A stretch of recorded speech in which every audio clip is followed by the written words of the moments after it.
Werewolf Girl, A Wolf Girl Diary, Adventure Stories for Kids, written by Jeff Child, narrated by John H. Feskins. Introduction. Viola is a girl in a small town who has a strange way of thinking. Not only that, but she notices a lot of strange things are happening when a new boy comes to town, a boy she is sincerely interested in. As their relationship evolves and objects are disappearing from what seem to be random places at first, she discovers something about him, as well as about her own identity. Listen to the diary of a girl who loves wolves, Viola, and who found a wolf skin that changed her life completely.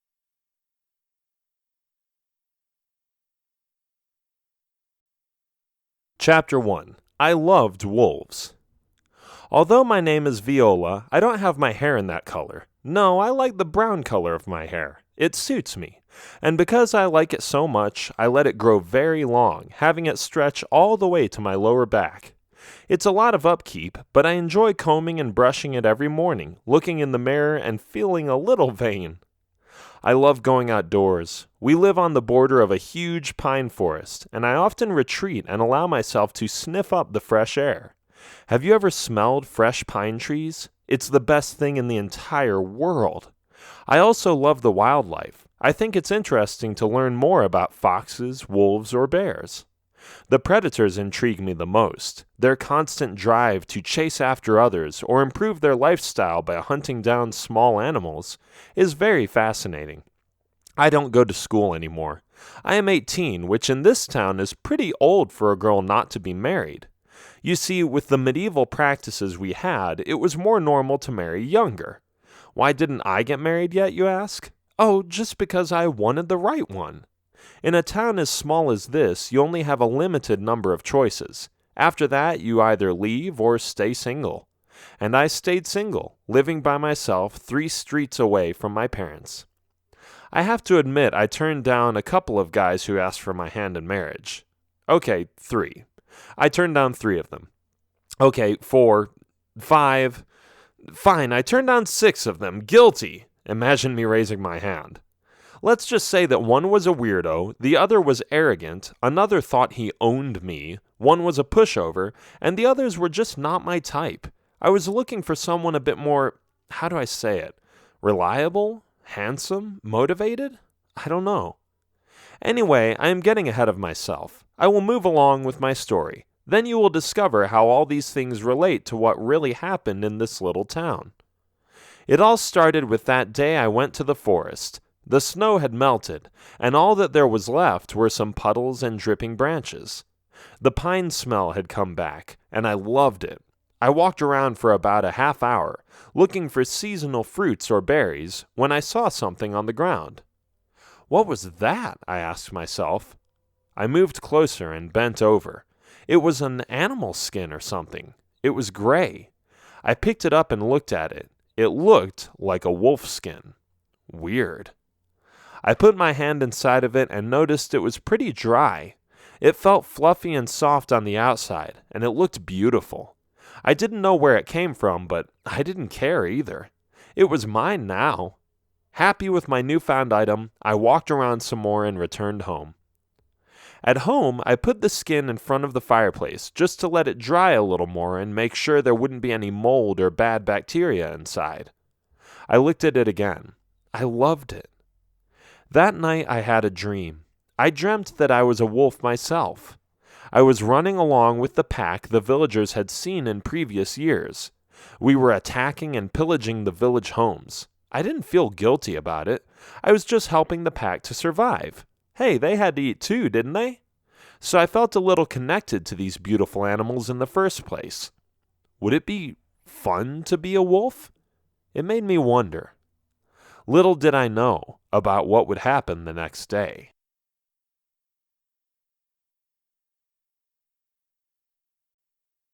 Chapter 2. Boyfriend. He was new in town, so maybe that's why a few other girls jumped on him. New meat! Ha ha ha! No, just kidding. I am not that ferocious. But I did have to admit he was good looking. In fact, I couldn't resist staring at him sometimes. He talked to people with confidence and made sure everyone felt good about themselves by complimenting them constantly. He did the same with me. I think that was the reason why I found him so charming too. He didn't hold back on praising others, and he seemed like a decent boy. He worked as a blacksmith, a profession that had been neglected for a while in this town, so there was enough to do for him. He was 19, so only a year older, and I was going to find out more about this mysterious man who was almost too good to be true. I put on my new wolfskin and left my house. "Abby, what are you doing here?" I asked one of my friends when I saw her walking into the same direction as I was. "I could ask you the same thing," she said. "Nowhere in particular," I lied. "Well," she said, "then you won't mind if I go see the new guy in town." "There's a new guy in town?" I asked sheepishly. "Oh, come on, don't tell me you haven't heard of him yet. He's got muscles because he is a blacksmith. At least that's what I heard, and they say he is quite the looker." "How convenient, huh? You're still single too, aren't you? Maybe I will just join you and find out what he's like." She didn't like that idea. I could tell. It meant competition. But she didn't want me to see right through her either, so she pretended to not care about whether I would come along or not. "Fine, do what you want," she said. It was an awkward moment, but we didn't have to walk far to reach the blacksmith's shop. When we arrived, we saw how open everything was, and how well the new guy had already been organizing everything. "Hi," Abby and I said. "Hello there, ladies.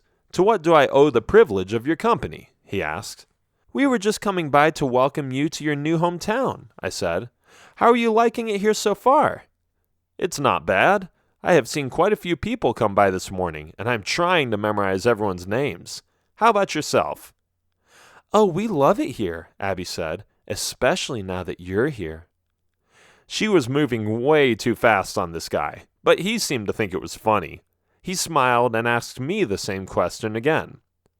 "It's small," I said, "but if you're creative, you can find things to do. And then there's always the forest. It's lovely over there. By the way, my name is Viola, and this is my friend Abby." "Lupus," the guy said. "My name is Lupus." "That sounds nice," I admitted. "It's like a wolf. How did you get that name?" "There were lots of wolves in town, and one day my dad told me that the one thing that makes the leader stand out from the rest is his intelligence. Lupus literally means intelligent, so hopefully I didn't let him down." "Ha ha ha ha!" Abby laughed. It actually wasn't that funny, but oh well. "Well, see you later, Lupus," I said. "I live in the greenish-brown house on the other side of town. Be sure to come by sometime." Abby stayed a little longer. I liked the guy, but I didn't want to be overbearing, if you know what I mean. I let him know where he could find me, and I swung by more often in the weeks after that. In the third week after he arrived, we got a lot closer to each other. We just talked and talked almost every day, and our friendship became stronger as time elapsed. I still remember the first day he kissed me. It was a spring day. It was hot outside, but there was a nice breeze. We had talked about the people in the village, his blacksmith profession, some of his relatives, and the pros and cons about living in a tiny town. He asked me about the wolfskin. "Oh, that," I said. "I just found it in the forest. I don't know why. Some hunter must have left it there or something." "It looks great on you," he said. It's totally you, you know?" I blushed. "Thanks," I said. "Do you like wolves?" He chuckled. "Who likes wolves?" he asked. "They just attack the villagers and steal your stuff." "I don't know," I said. "They have something magical to them, though, with all that fur and their keen senses." "Well, if you put it that way, then yes, I love wolves. I love the way they look, but I wouldn't want to come close to them. I knew a werewolf in my hometown. That was quite the story. Don't get too close. However, you are someone I would love to come close to." He pulled me towards him, and I let him. It all happened so fast, but I was ready. I was falling for this charming guy, Lupus. He had something strange about him, as if he hadn't told me everything about his past yet. I found it scary yet exciting. He leaned over and came closer. Then I took initiative and kissed him. From that moment, I knew I didn't want to wait any longer for another one to come along. I was ready to marry this guy, even though it was still early. So of course I didn't tell him that, but I secretly kept it in the back of my mind. After all, he was the guy.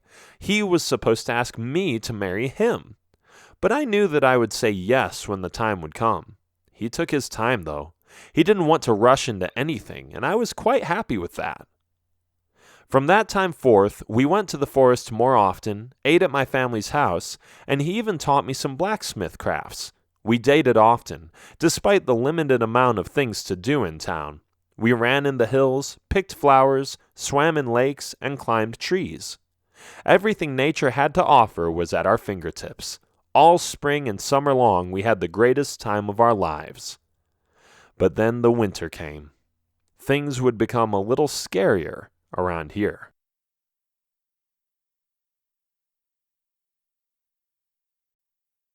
Chapter 3. Theft.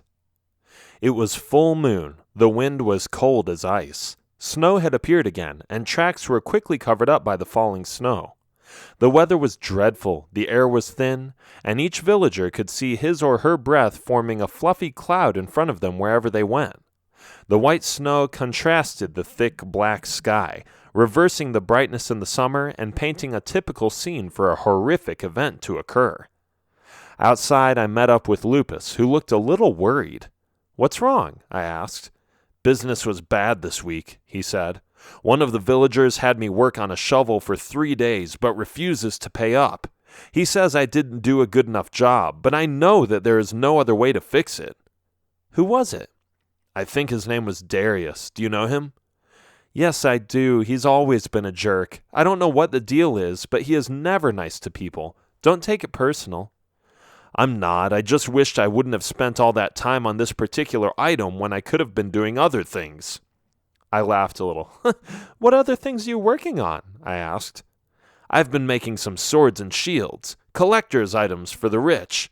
I think it will be a big business if I go abroad and sell them in the markets. At home, we were always hearing about the big demand for those things."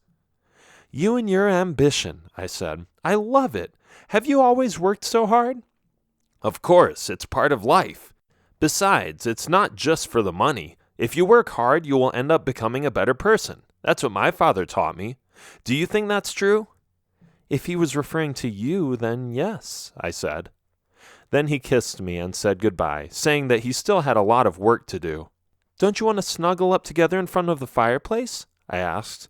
"No, thank you. Sorry, but not this time. I am extremely busy.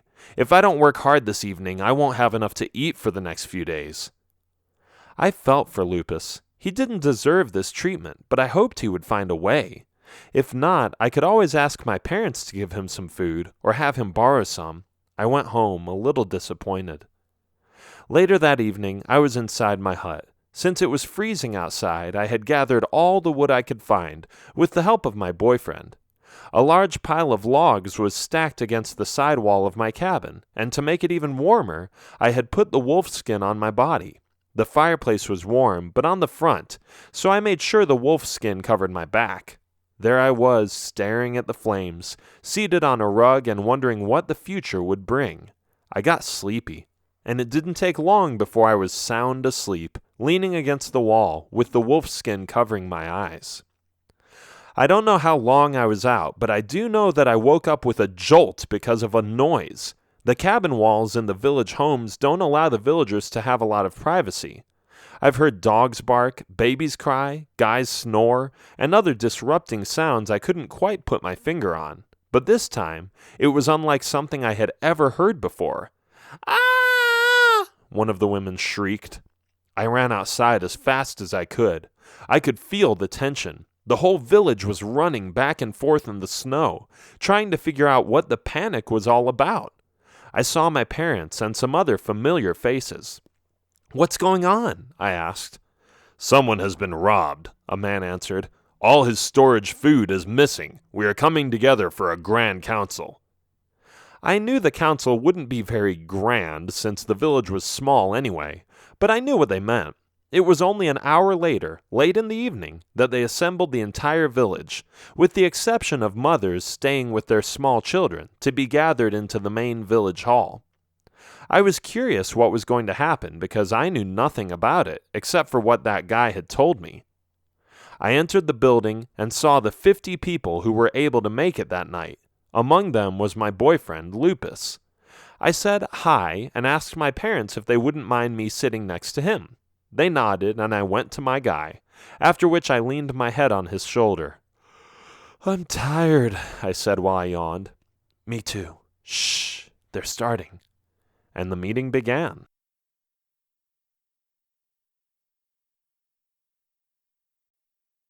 Chapter 4. Suspect.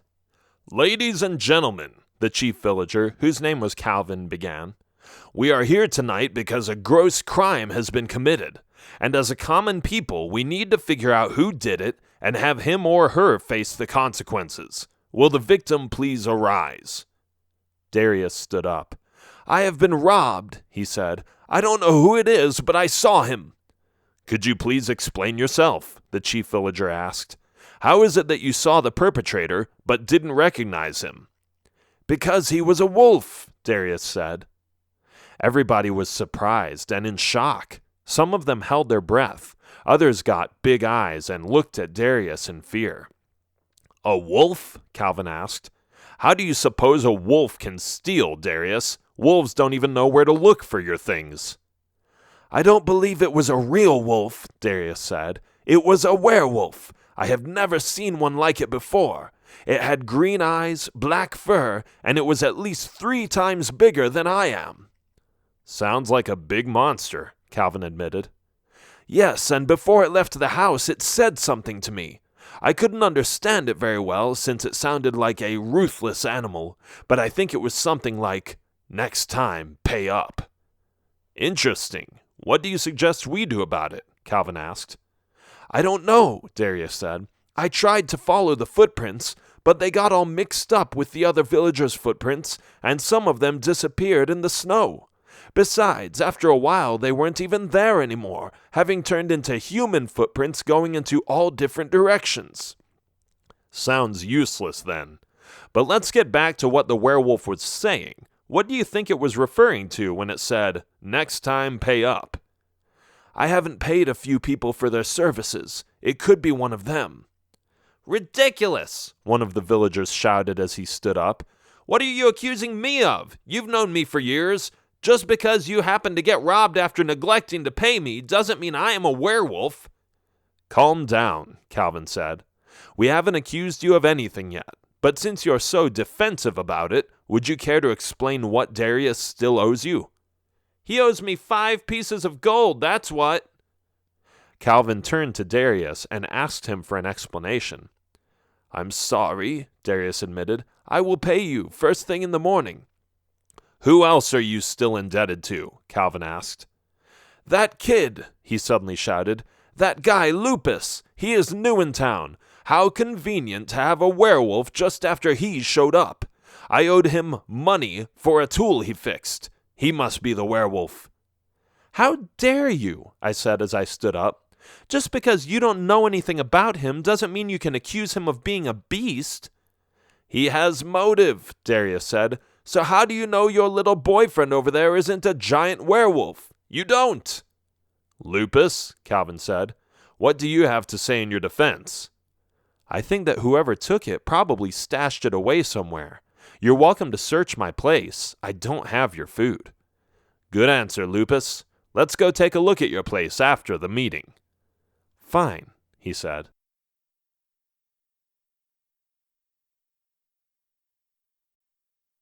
Chapter 5. The Chase. They discovered nothing, and I was relieved. I didn't want my handsome Lupus getting locked up for being a werewolf. That would be ridiculous. I just knew he would never do something like that, even though people who turn into werewolves do things they would otherwise never do. It made me wonder, what if the werewolf was real? Darius wasn't making it up, was he? But then, who could have taken the food? We had never had a werewolf in town before. This was something completely new, which was why it scared the villagers even more. I had heard about werewolves in other towns, distant rumors of foreign lands and such. They said they only appear when it's full moon, so during the next full moon I would be waiting to snatch this wolf. A month later, we were still dating, Lupus and I, and the weather had remained the same, as well as the mystery of who could have been the werewolf. But the full moon was almost there, and all the villagers were anxious. "What do you think will happen?" I asked Lupus. "I don't know, but if the werewolf strikes again, I will be waiting," he said. "It will be tonight. Can you keep me company?" "Of course," he said. "I will protect you." I gave him a hug. That night, I was a little nervous, but I knew I would be safe in his arms. We met up at my place, preparing the same cozy fireplace for a night of falling asleep in each other's arms. I was looking forward to it, but when he came inside, I quickly noticed how tired he was from getting up early and working all day. We only talked for a few minutes, after which he fell asleep on the rug on the floor. I lay next to him and conked out after a considerable amount of time as well, covering myself up with the wolfskin. After a few hours, I woke up. I opened my eyes and discovered that my boyfriend had left me. What was going on here? I thought he would sleep next to me. This didn't make any sense. Was he the werewolf? No, not possible. He was so sweet and kind and... I stood up and looked around me. Apparently he had left my cabin. I quenched the fire and walked out the door. Then I saw a stain on my dress. Yuck, was that tomato sauce or was it blood? I couldn't see the difference, so I licked it. Yep, it was tomato sauce. Strange, where did that come from? It was dark, but the pale moonlight reflected on the snow, and I could see as far as in the daytime. I knew it probably wasn't the wisest thing to do under the full moon, since the villagers still hadn't caught the werewolf, but I snuck through town to Lupus's house. There he was. Was that Lupus, or was that someone else? Hey, was he trying to break into his back door? "You, stop it right there!" I shouted. He looked at me and started running. I couldn't see his face. It was like a shade, a figure that quickly ran in despair. It had to be the werewolf, although it didn't look like a wolf from that distance. Maybe it was the one who had turned into a werewolf before. There was only one way to know for sure. Run after him! I ran towards Lupus's house and yelled, "Lupus!" Nobody home, not even when I jumped inside for a few seconds. Odd, maybe it was Lupus after all. Either way, I continued running after the suspicious shade. I was slowly gaining on him. I thought he probably didn't think I was pursuing him anymore, because I saw him standing in the forest behind a tree. I ran and thud! I bumped into the fleeing fugitive.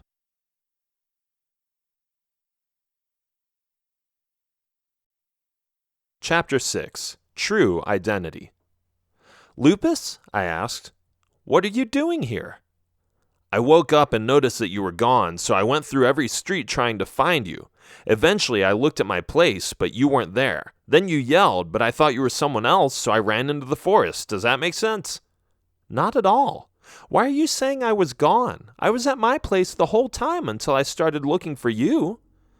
No, you weren't. I woke up and you were gone. That's exactly how it happened. By the way, did you see all that food that was piled up in my home? Where did it come from?" "I have no idea," I said. "Yes, I saw it, but hold on a minute. When I woke up, you were gone." "What? This is getting stranger by the minute. How come we missed each other? One of us left first." "Well, it sure wasn't me," I said, being totally convinced of my innocence. Then he looked at my dress. "Viola," he started, "is that from the tomato sauce in my house? Why is there tomato sauce on your dress?" I looked down as if I hadn't seen it before. "I don't know," I said with big eyes, while I shrugged. "No," he said after a while, stepping back and covering his mouth. "It can't be." He looked afraid. "What are you saying, Lupus?" You, he said. "You are the werewolf?" "What? Don't be ridiculous. How could I be the werewolf?" As I said it, it all came back to me. I looked at the wolfskin I had picked up. I felt the tremendous power flowing through it. And even though I wasn't a wolf anymore, I could still feel it, seeing that it was still full moon and all. I took the skin off and looked at it. As soon as I looked into the eyes of the wolf's head, a sudden rush of memories went through my mind. I remembered everything. The night I became a wolf to steal Darius's food and give it to Lupus, the place I hid it from the townspeople, and the moment a few hours ago, just now, that I snuck out as a wolf, leaving him there to sleep on the rug without him noticing me, and taking the stash to his house.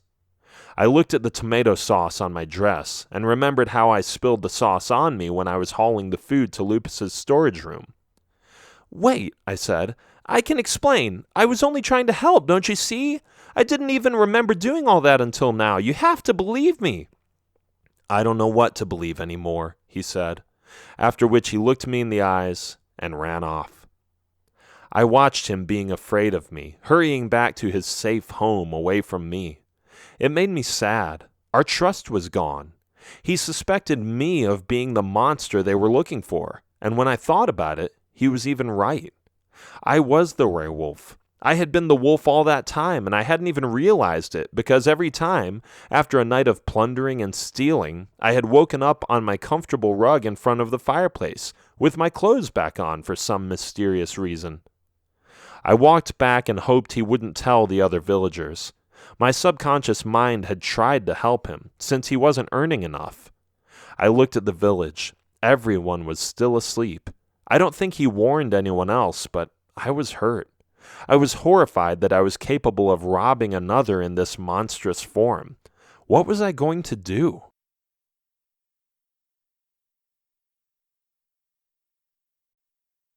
Chapter 7. Solving the Issue. I didn't see Lupus for another week. He stayed away from me, that was for sure.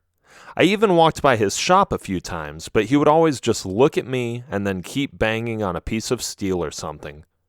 I didn't blame him in a way, but I was disappointed to say the least that our relationship had taken a step backwards like this. I felt lonely and unhappy. The next day, however, someone came to me, someone I had never seen in town before. He walked up to me with his wife and introduced himself. "Are you Viola?" he asked. "That depends on who is asking," I said. "I am Lupus's father, and this is his mother. We heard a lot of good things about you." "Oh, yeah?" Lupus's father continued. "We heard how you tried to help our son with his food storage. It was very brave of you to do it that way, but what I am wondering is, can I have that wolfskin back that I lost at the forest?" My mouth fell open. Lupus's dad was the one who lost this mysterious wolfskin? Was his father a werewolf? Wow, I didn't expect that. Of course, I said. I liked it. It kept me warm all winter. And there are a lot of other things you can do with it, too. "I know," the dad said. "But before this whole village starts accusing you of the same things as they accused me of back in my hometown, how about you just hand it over? That way you can stay out of trouble and I will have what was rightfully mine." "And don't worry about the skin, dear," Lupus's mother added. "We will give you another one with, less eccentric abilities." "Sounds like a good deal to me," I said. I went back home to get it and noticed Lupus was standing there. "I just met your parents," I said. "I know," he answered. "They wanted the wolf skin back, didn't they?" "Yes, I didn't realize it belonged to your dad." "Well, either way, you can give them this one," he said, handing me the magical wolf skin I had found. "And this one is for you," he said as he gave me another wolf skin.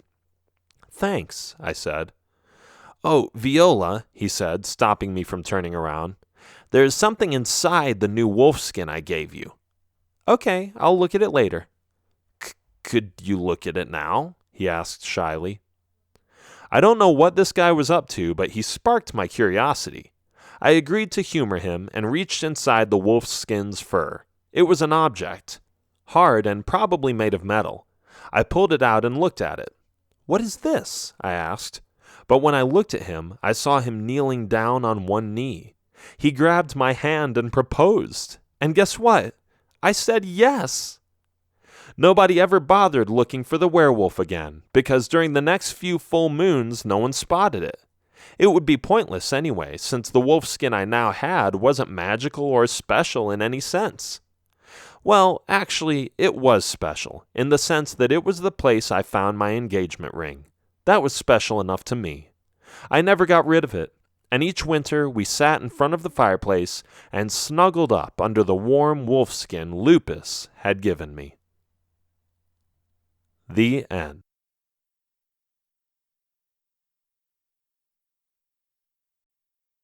This has been Werewolf Girl, a Wolf Girl Diary, adventure stories for kids.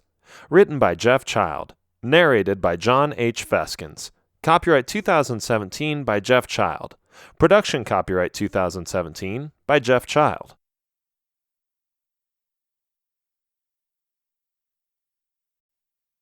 The Village. Secrets of a Female Necromancer.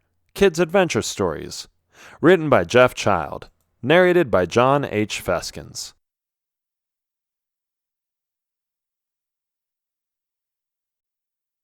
Introduction. This story is about all the little secrets a small town was hiding. They were beneath the surface, and seeing how everybody in that town was related, it will all make sense in the end. Listen to this fun, engaging compilation of short stories, accounts from several people living in Peaceville, who reveal the most secretive things they did, the most covered up, questionable dilemmas they faced, and the conclusion in the end.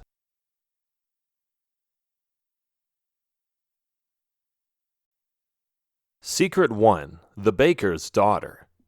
It all started with a girl named Bianca. She was a brunette, and she was the baker's daughter, his only daughter, actually. She was 18 and had been helping her mom and dad in the bakery for years. She knew of no other life, so she accepted it the way it was.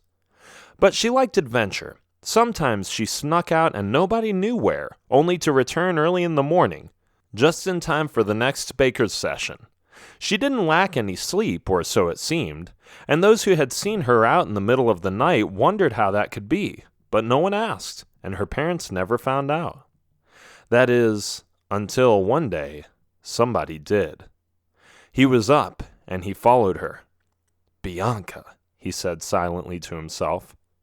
He watched her as she put one foot out the window, then another, and looked around her, making sure all the villagers were asleep. Peaceville was out. They were sound asleep, and she knew it. She had no clue, however, that someone was watching her. In her white dress, she walked through the snow and left the village. She crossed a few fields and went into the woods. There, she unbuttoned her hoodie and let her dark hair flow in the wind. She took a little bag out of her pocket and began looking around, foraging for something it still needed. But what? Aha, that could be it. "Chanterelles," she said out loud. "I know these will do the trick. Now just a few more items and it will be completed." She wandered through the woods, picking up little things on the ground like branches, berries, and certain leaves. She put all of them in her tiny bag and placed the bag back in her dress. It was chilly in her dress, but because she walked and she had a thick coat over it, she was feeling okay. She looked in the distance. Hey, did she see something there? What was that? It appeared to be a shadow of some sort. Bianca got a little scared. Is anyone there?" she stammered. Then she heard a loud screech. "Ah!" "Who is there?" she said out loud. Now she was really scared. She didn't like this at all. She liked adventure, and she loved what she was doing, but this was creeping her out. And although the nighttime was a time that she could keep her activities a secret, she committed right there and then to never go out at night again. Next time she would be foraging for mushrooms, she would try it during the daytime. "I'm out of here," she told herself, and she ran homewards. Back in the village, she panted and looked around her, slowly catching her breath. What could that screech have been? Oh well, it was gone now. Who knew what kinds of dangerous animals were lurking in the woods? It wasn't safe anymore, she thought. At least she got what she needed, though. She walked home and snuck into her parents' house through the same window. She walked up the stairs and closed the door of her bedroom. Quickly, she gathered the necessary items, like the magic book, the beakers, and a few powdered substances. The chanterelles and leaves she had found in the forest were perfect for the potion. She stirred and mixed everything together, then she drank it. She said, before realizing she had to be quiet. It invigorated her. It gave her new life. She felt a rush through her body that made her younger and allowed her to go without sleep for yet another night. This stuff was the best. Tomorrow again, she thought. Before you know it, I will live eternally.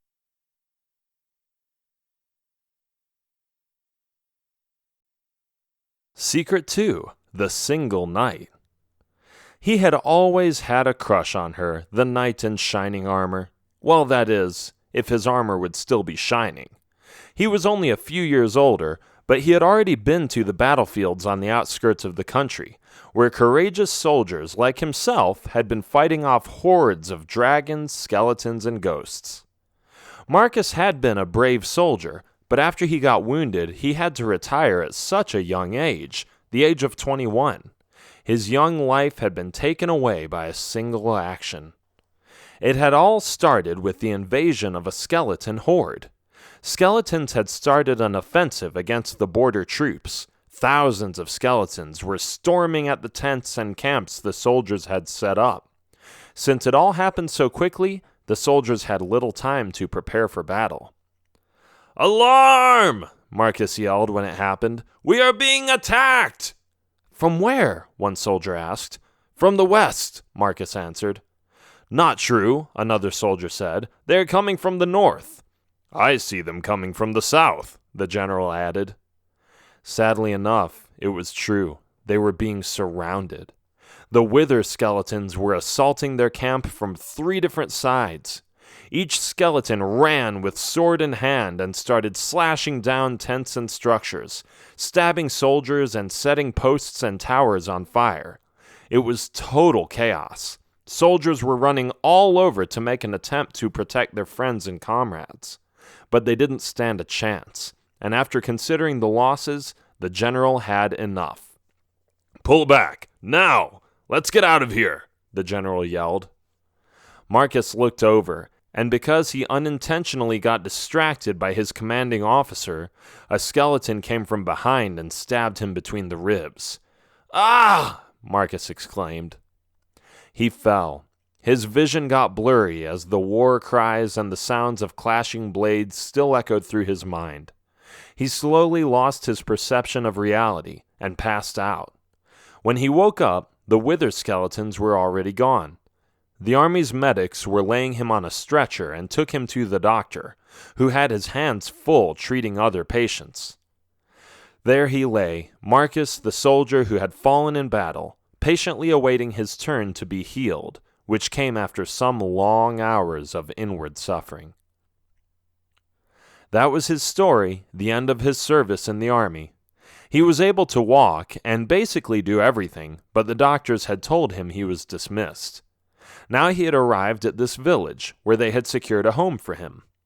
And he had nothing else to do besides watching this gorgeous baker's daughter serve customers and sneak out at night. It was almost as if her beauty had put a spell on him, but she hadn't. The only spells she was using were for herself. He was too shy to talk to her. Being brave on the battlefield and being confident enough to approach a pretty young woman are 2 different things. And in his case, he was lacking one of those qualities. He kept hoping he would take courage someday and just introduce himself.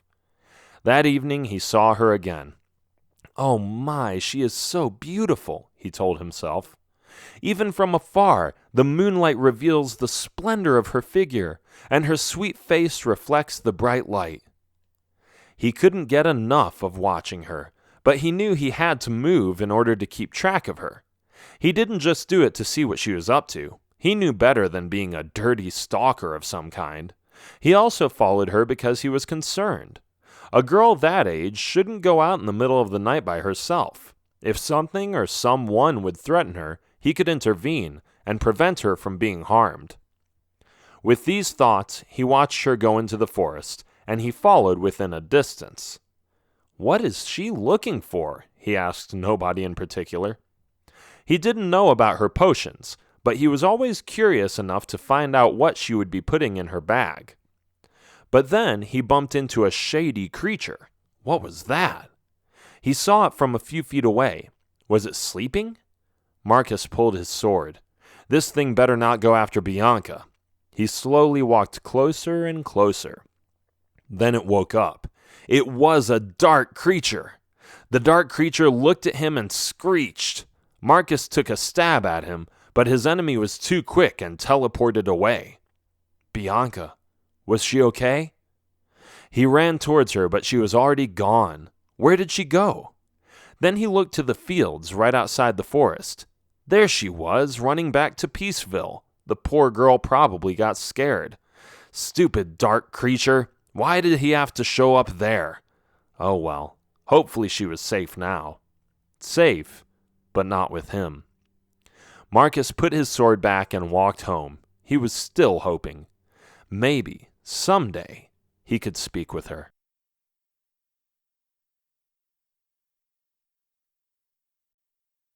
Secret 3. The Dark Creature. The dark creature in the woods had a secret himself, a sad secret he had been carrying with him for years. His name was Bobby, and he had been searching for them for so long. The golden swords that would save his family and his entire colony. The dark colony he belonged to was in desperate need for these swords. They were the only swords that could kill the exploding monsters, or that's what they thought. They didn't know there were other ways, but legend had it that those were the only weapons that were effective against those explosive green monsters. Exploding monsters had been attacking the colony for weeks now, sporadically, so that it was hard to predict. Each exploding monster destroyed part of their gigantic cave, causing the walls to collapse. It was a disaster these dark creatures had been coping with for all that time, and they had sent this particular dark creature to look for the legendary weapons. At this moment, Bobby was searching for it in Peaceville. He had been on a long journey, with wolves and dragons attacking him. Well, one dragon actually, and the wolves were no threat at all.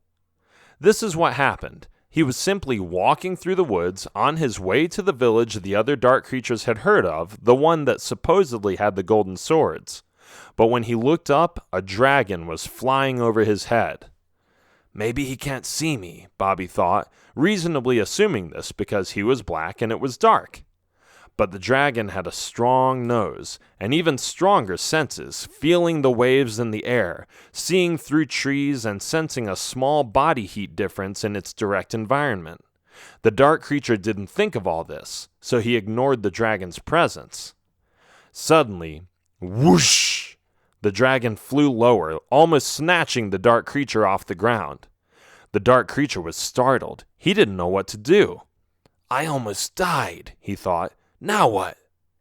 He thought of what to do next. Perhaps he could jump away at the right moment and have the dragon dash into a tree. That would do the trick, wouldn't it? He watched the dragon fly up again, ready to dive down and attack him once more. Bobby waited and waited. He just stood there in front of a tree. The dragon flew at him. He flinched, he blinked, his muscles tightened. Now! He jumped away and evaded the dangerous dragon, which flew headfirst into the tree behind him. Yes! Bobby exclaimed. He proudly climbed on the dragon and jumped off. That was the scariest moment of his life, even scarier than the attacks by the exploding monsters. Later that day, a pack of wolves was attacking him, but they were easy to get rid of.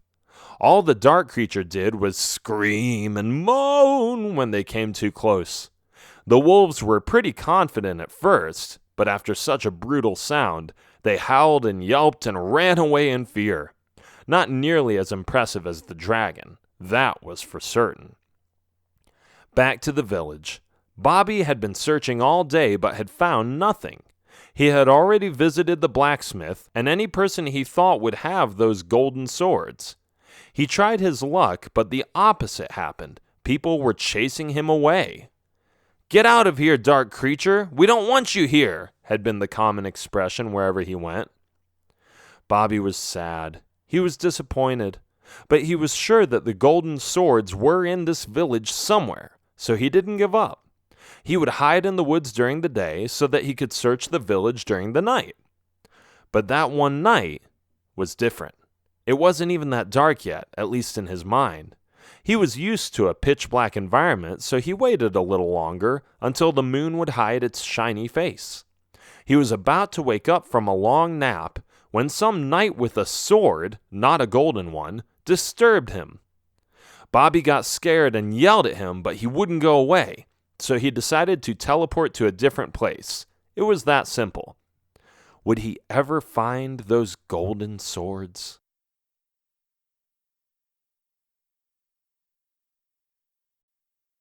Secret 4: The Golden Swords. Rumor had it that the golden swords were forged by an entire army that lived in the same area where Peaceville was built.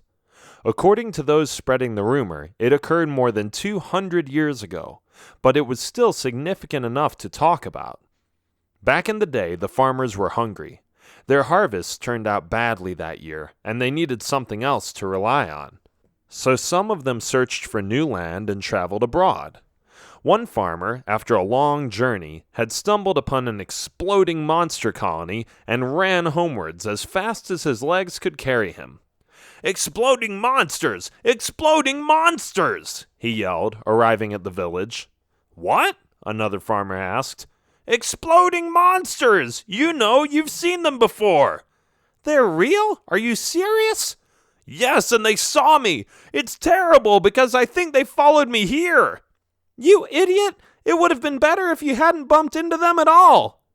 I know, I didn't do it on purpose, but we have to solve it now. How are we going to defeat them?" "Let's go to our blacksmith. He'll know what to do." They both visited the blacksmith, who gathered all the villagers and instructed them how to forge the golden swords. According to him, the golden would penetrate through the exploding monsters' skins and kill them instantly, while preventing an explosion by the golden seeping into their powdered intestines. It sounded complicated, but it turned out he was right. The green monsters attacked the next day, but by that time, every villager, every farmer had become part of an army of defenders. They slashed and dashed and stabbed the monsters, crushing their futile attempts with their bravery and skills. That day, the villagers triumphed. Wives kissed their husbands, children played in innocence, and giant feasts were prepared to celebrate their victory. It was a great day for everyone, except for the exploding monsters, of course. What happened to the golden swords afterwards was a blur. The current villagers in Peaceville talked about their ancestors all the time, but whenever somebody asked where the swords went, no one could answer. "They were thrown on a large stack and molded into jewelry," one villager claimed. "I heard they handed them to the king to support his soldiers," another said. "Perhaps they hid them on a hill just to preserve them for future generations," the baker's wife had said. With all these conflicting messages, it was hard to say if Peaceville was even the best place to look for them, since they might have disappeared completely. The only trace left, however, was the statue in the town's center. It was a statue of a farmer with a sword, holding it down and leaning on it with a small smirk on his face. The statue had a date underneath it, which was about 200 years ago. Besides that, only stories were good enough for anyone to assume that these golden swords, perfect for killing exploding monsters, were even real.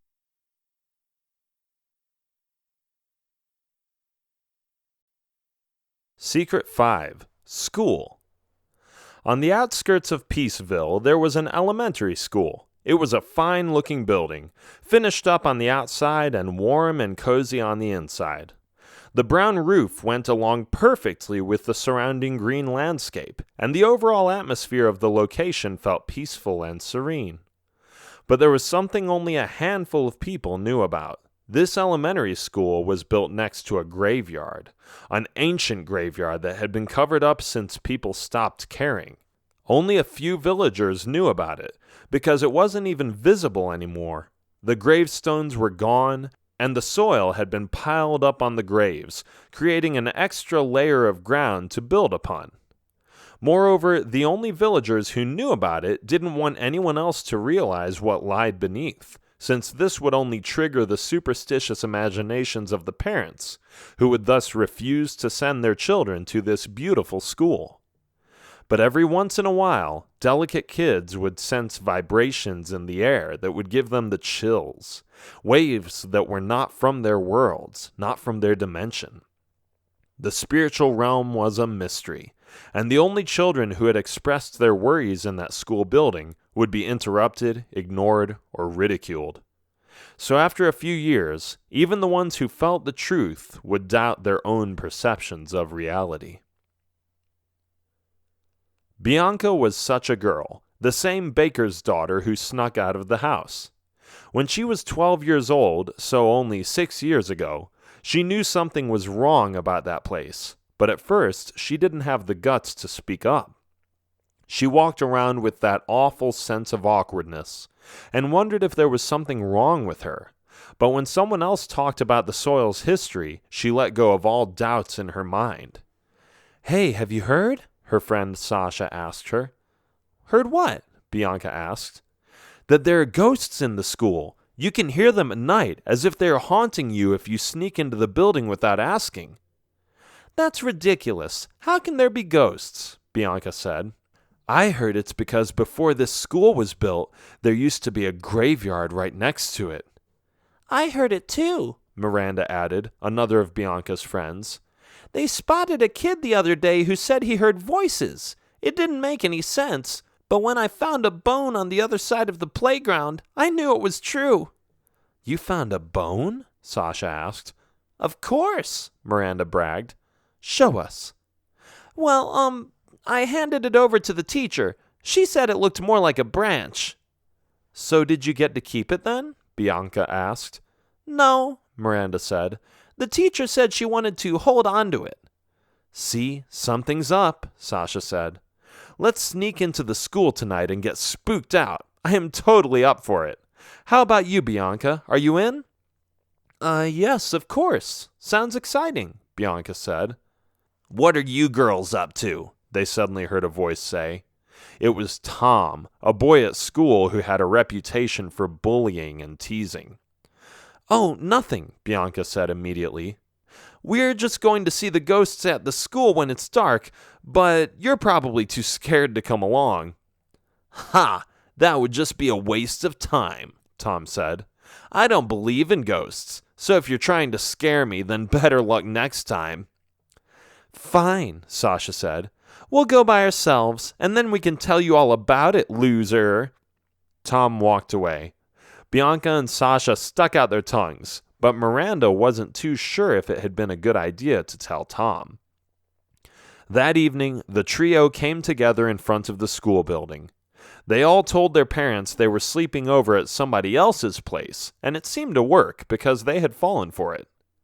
There they were, staring at the front door, 3 thrilled but scared little girls. It was dark outside. There wasn't even much moonlight, just barely enough to see a hand in front of their eyes. "This is so cool," Sasha said. "Let's just go through the window," Miranda suggested. "You know one of them always gets left unlocked." "Good idea," Bianca agreed. So they tried several windows, and after the 8th window, they were able to slide one open. Secretly and quietly, they put their feet inside the classroom and closed the window. "Shh," Miranda said. "What? Why do we have to be quiet?" Sasha asked. "These are ghosts. If they are real, then they already know that we're here anyway. So let's make some noise. Woo! "Yes, but what if somebody catches us?" Miranda whispers. "We don't want to wake any of the villagers up," Bianca added. "Who cares?" Sasha said. "The village is 10 minutes walking from here. There's nobody who could hear us." But then they were all startled by a sound they didn't expect.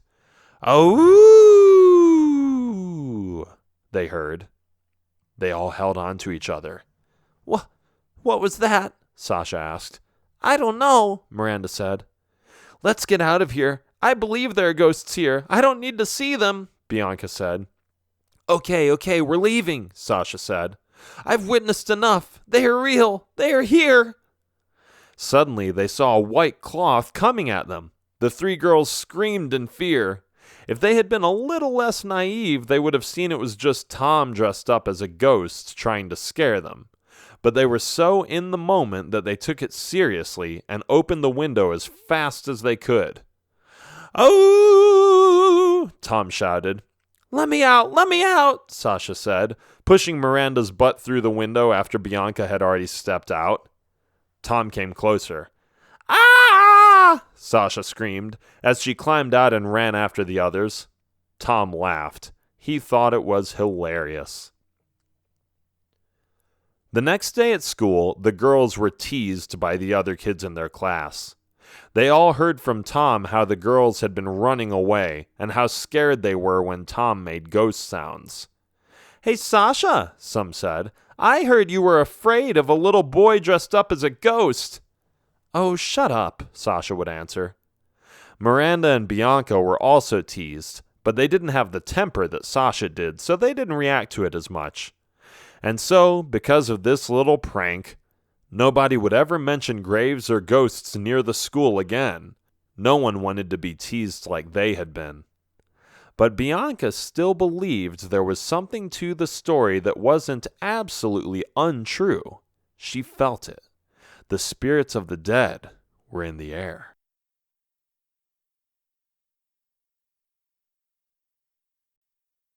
Secret 7. Raising the Dead. "I have an idea," Bianca said. The brave brunette in her white dress ran forward, towards a patch of land next to the school. As she went there, an exploding monster noticed her and started running towards her. Bianca didn't see it, so she knelt on the ground and began doing who knows what. Somebody had to interfere. "No!" Marcus yelled in despair. He ran as fast as he could and stormed at the exploding monster that was about to take his beloved's life.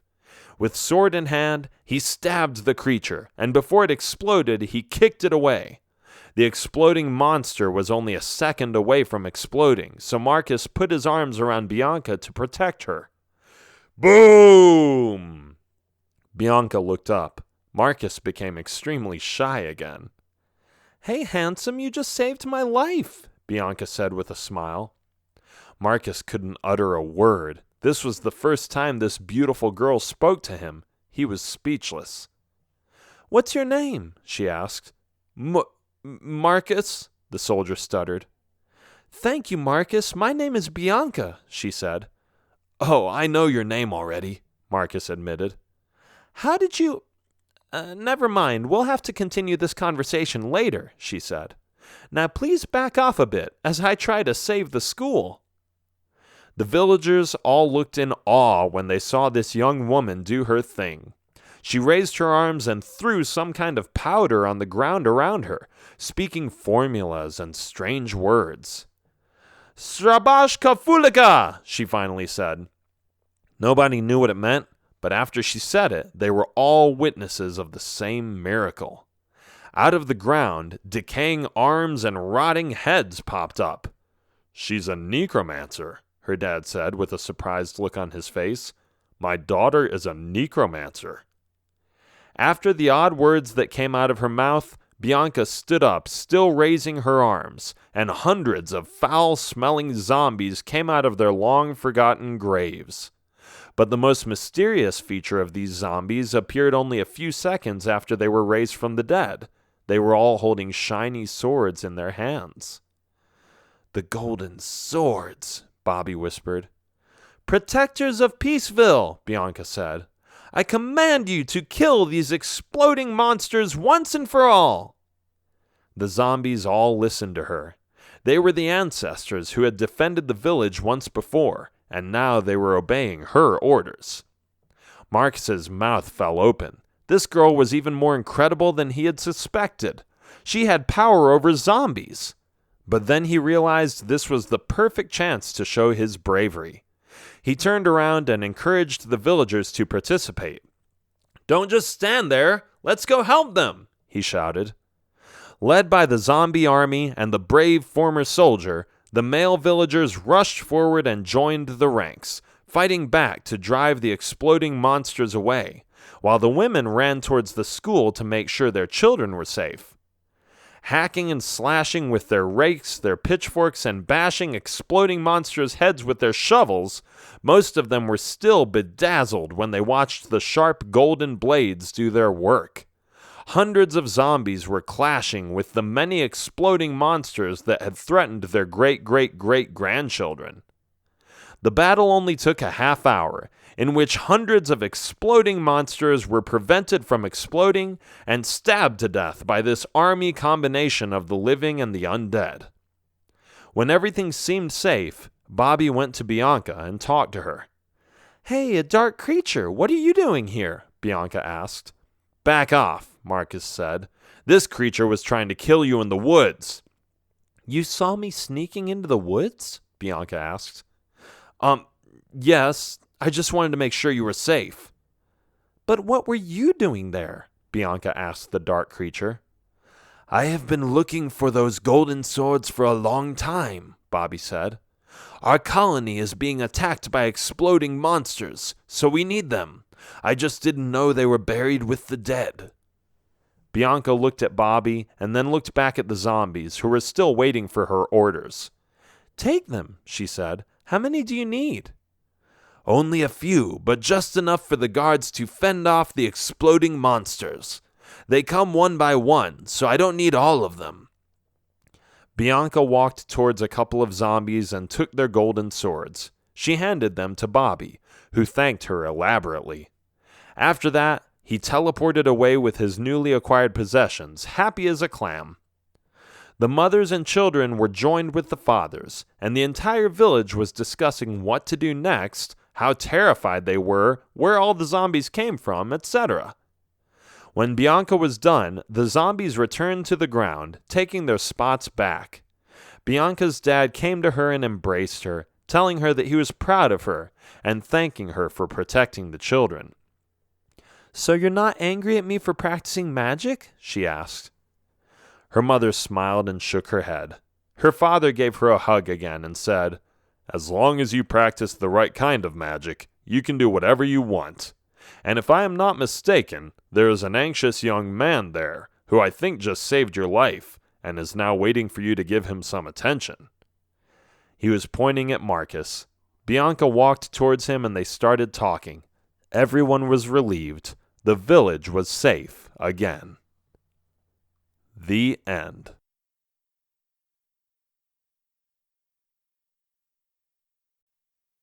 This has been The Village, Secrets of a Female Necromancer, Kids' Adventure Stories. Written by Jeff Child. Narrated by John H. Feskins. Copyright 2017 by Jeff Child. Production copyright 2017 by Jeff Child.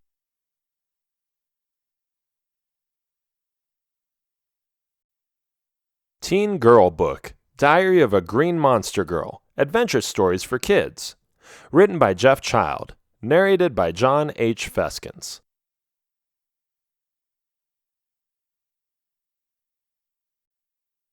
Introduction. Crystal is a green monster girl. She wears a green hoodie and a green jacket, and she knows everything about those monsters. In school, this 12-year-old teenage girl gets rejected by 3 different boys, which makes her cautious. But when she runs away and an army of exploding monsters is about to attack their peaceful homes, she may be the village's only hope. This short story about a girl is a jewel you cannot miss.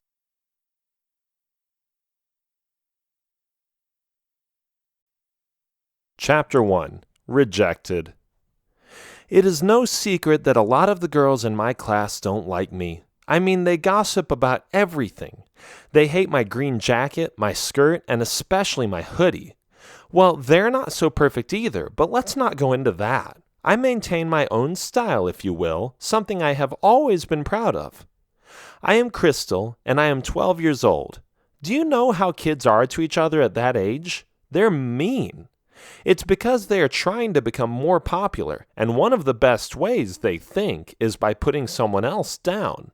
I never wanted to participate in that silly game. I just kind of did my own thing.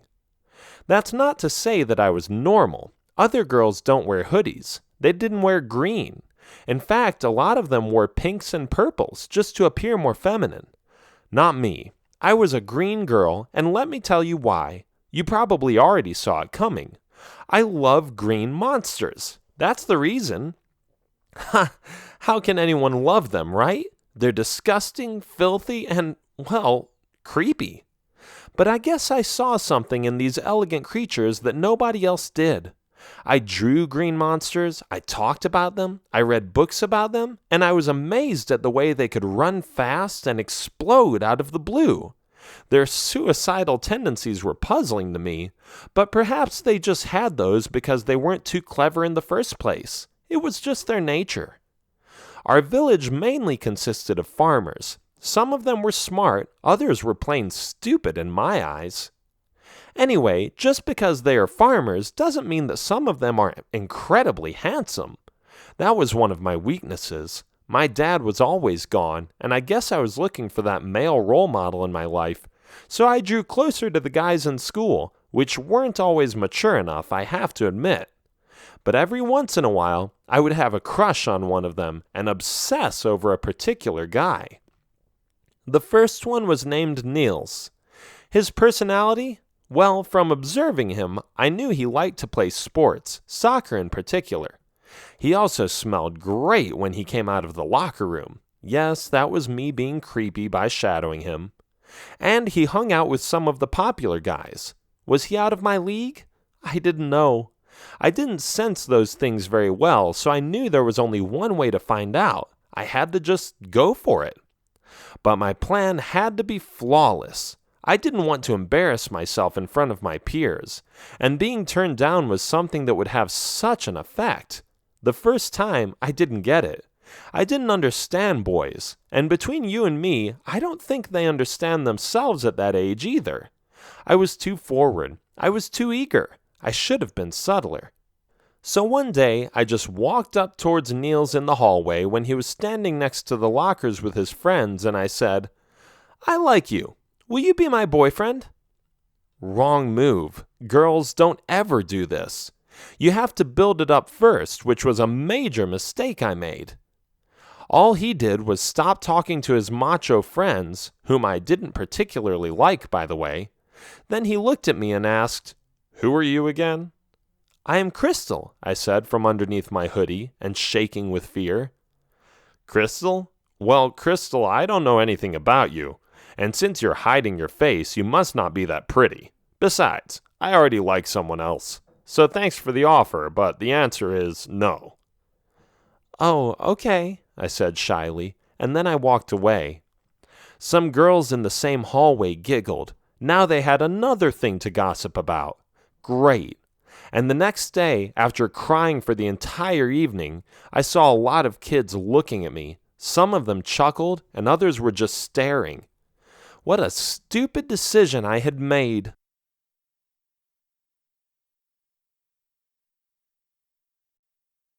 Chapter 2. Rejected Again. The next crush was 3 months later. I hadn't noticed Zach before since he went to a different class. I had locked my heart for a while and thrown away the key, but when I saw him, I couldn't get over how much I was attracted to him.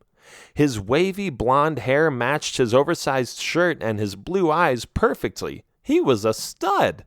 I wanted him to be my boyfriend so we could kiss and hold hands and, well, you know the rest. However, this time I was prepared. I wouldn't make the same mistake again. I would wrap him around my finger. I went to the bathroom and got ready. I put my best makeup on, I loosened my hair, and even though redheads weren't popular in school, I knew I could make myself pretty if I did my best. And this time I would get rid of the green monster jacket. I put on a pink tank top and a red skirt. Lipstick, eyeshadow, and some big round earrings would finish the job. I put on some fancy boots I had bought with my allowance money, and I went for it. I was subtle this time. All I did was walk by him, smile, and say, "Hi, Zach." He waved back, a little confused, but still flattered. That same afternoon, I sat a little closer to him during lunch break and tried to start a conversation. "I've noticed you," I said. "You are in a different class, but I see you in the hallway every once in a while." "I saw you this morning," he said. "What's your name?" "Crystal." Good to meet you, Crystal. How old are you? I am 12, I said. You? I am 16. Well, nice to talk to you, but I have to go. And that's when I became a little scared. How else was I going to approach him? I didn't know what to do, so when he stood up, I said, Wait, do you think you and I can go study at the library sometime? You know, together? To understand our homework better? He thought for a moment and then said, Look, Crystal, I appreciate your friendliness, but the things I study are way more complicated than what I got at your age. I don't think you would be much help to me. He was about to walk away, so I made another desperate attempt, but I wasn't watching myself, so I said, I love you. Oh no, did I just say that? Did those words come out of my mouth? No. He was going to think I was crazy. Why couldn't I control my words? Bad, Crystal, bad. What now? You're a sweet girl, Crystal, he said, but I usually don't date girls around your age. No offense. Good luck with your homework, though. No, I got rejected again.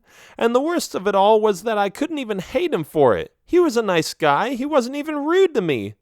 Ugh, another embarrassment. Luckily, nobody saw it that time, and Zach was so nice that he didn't even tell anyone about it. So he saved me the pain of becoming the school's gossip topic for the next few days. Thanks, Zach, but then again, thanks for nothing. Another broken heart. I went home that night and didn't tell my parents. It was none of their business. I was devastated, but I didn't cry as much as the first time. Luckily, I had become stronger.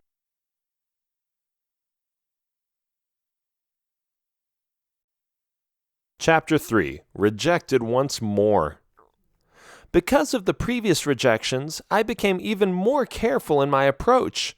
Actually, I wasn't trying too hard anymore. I just let it happen. Of course it didn't, because what boy would be attracted to a girl in a green monster outfit with a hoodie? One day, however, I was sitting at a bench during lunch break. I was eating my peanut butter sandwich and drinking from a bottle of water. I like your hoodie, someone said. I looked up. Huh? Your hoodie. I like it, the boy standing next to me said. He wasn't as masculine and buff as my previous crushes, and he was wearing glasses. In fact, he looked like a wimp, but at least I was going to be polite. Thank you, I said. Most people don't. Why do you like it? I don't know, he said. Perhaps it reminds me of green monsters, the second most wanted monsters on the planet, the only ones that can explode and have the willpower to sacrifice their own lives when they need to. I couldn't believe my ears. A boy who liked those monsters as well. Fascinating creatures, aren't they? I confirmed. Indeed they are. I was reading about them yesterday, and I couldn't help but think that they are the most sophisticated creatures on Earth. Really? I see it the same way. That's why I wear this jacket. Can you take off your hoodie? He asked. Why? I just want to see your hair better. You have a cute face. Sure, I said, although I wasn't certain about it. My self-esteem was low at that moment. Besides, I didn't want to be vulnerable. I doubted, but I did it because he asked so nicely. Oh, you have red hair, he said. Apparently, he hadn't seen my hair before. I didn't like his reaction. I was offended. Did he not like my red hair? Was this Marco character another one of those boys who was only looking for blondes? Fine. If he didn't want me just because of my hair color, then that was it. The other guys didn't like me either. I wasn't going to try again. Love stinks. After all these thoughts, in a few seconds, I put my hoodie back on, got my lunch, and began to walk away. Wait, he said. Why are you leaving? Was it something I said? I didn't respond. I had had it. I was so done with this teenage relationship drama thing. Maybe I would try again at the age of 18 or 25. Or better yet, maybe I would just choose to stay single. There! I went back to class and tried to pay attention to the teacher's lessons, but it was too hard. I felt rejected again. I didn't want anything to do with boys ever again.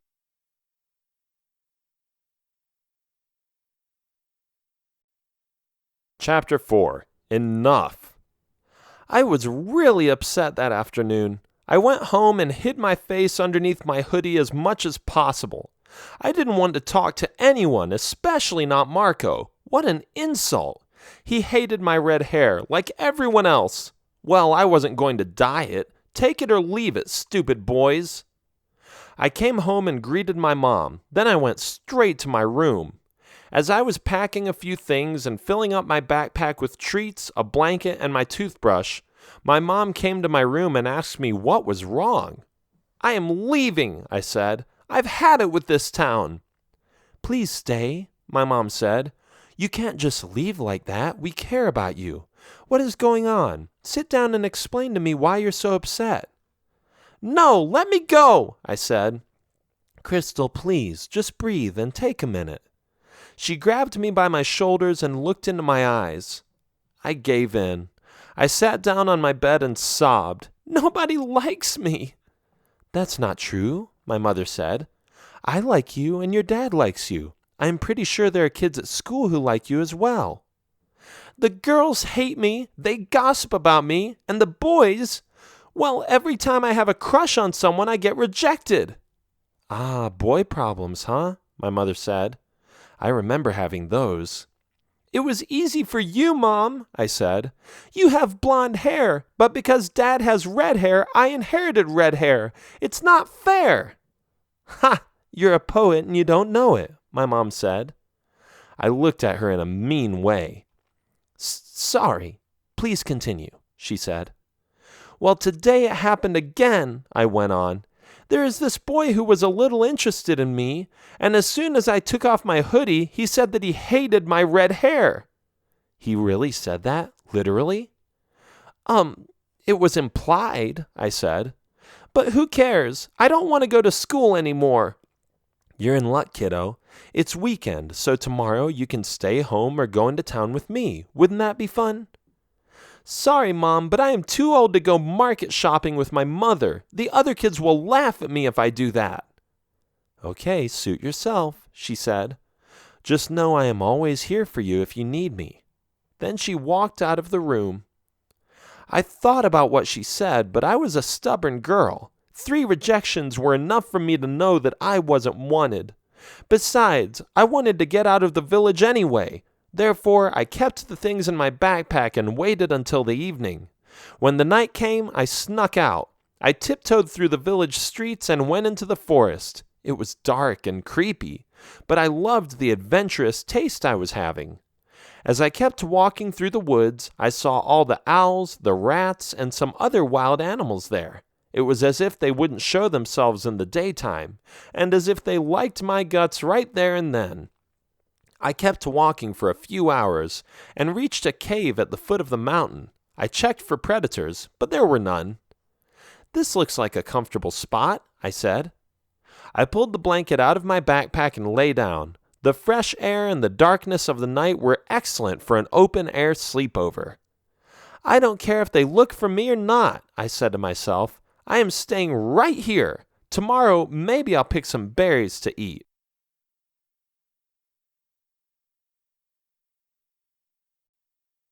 Chapter 5. The Chase. This is Marco. Crystal allowed me to write this one chapter in her diary so it would make more sense, and to explain what happened a little better. In other words, to fill in the blanks of what happened in between her previous notes and the next ones. When I talked to her at school, she seemed distraught over my comment about her hair. But I wasn't even done talking yet. I loved her hair. I had always been fond of red hair. It was a secret I had never revealed to anyone, so yes, when she took off her hoodie, I said, "Oh, you have red hair." And as excited as I was, I tried to constrain myself, and maybe that sent the wrong message. But this diary entry is about the next day, Saturday. I was up early. Something told me that Crystal was in trouble. A sixth sense, maybe? Or something else. I didn't know what it was, but I went to her home. By the way, since this village is small enough that almost everybody knows everybody, it didn't take me long to find out where she lived. I knocked on the door. I waited. After some time, her mother opened up. "Yes," she said. Is Crystal here? I asked. No, she is not. She has run away from home. We are worried. I have been looking all over town, and I'm just waiting here for the police to arrive. Okay, I know enough, I said. She ran away from home? Where could she have gone? And at that moment I became determined to find her. But soon after that I would have another motive. Alarm! A messenger yelled as he ran around in the quiet streets of our little farmer's town. We are being attacked! At that moment, a police officer came around the corner and stopped him. Whoa, wait a minute, young man. Who is being attacked? Who is attacking us? Green monsters, the man said while panting. There is a whole army of them on the other side of the hill, probably hundreds. I just came back from that area. There is no way we can stand up to them. I was a little confused. Here I was, after coming back from Crystal's home, and suddenly a police officer and a messenger were telling each other that the entire village was in danger. What was I going to do? What are we going to do? The police officer asked. I don't know, the young man said. I am just here to deliver the message. I am taking my family out of here. If those monsters blow up my home, then at least we won't be in it. I got distracted by my own thoughts. Now it wasn't just a matter of finding Crystal and asking her to come back. I needed to warn her. But where could she be? Funny enough, a lot of villagers had mentioned the mountain cave. It was the first place that came up in my mind. Where else would she be able to find shelter? Besides, it rained sometimes in our green, moist climate, so I was certain that I had a good chance of finding her there. And off I went, hoping to bump into her.